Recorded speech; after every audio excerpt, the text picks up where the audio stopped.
కెల్కతుర్తిలో BRS రజతోత్సవ సంబురాల్లో కళాకారుల ఆటపాటలు ప్రత్యేక ఆకర్షణగా నిలిచాయి. సభకు వచ్చిన ప్రజలు కళాకారుల ఆటపాటలకు హుషారుగా చిందులేశారు. ఎటు చూసినా జై తెలంగాణ, జై కేసీఆర్ నినాదాలతో ఎలకతుర్తి ప్రాంగణం మారుమోగింది.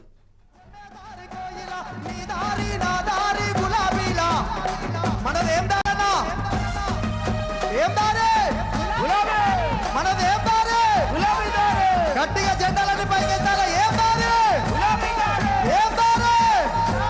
జమ్మేదారి కోయిల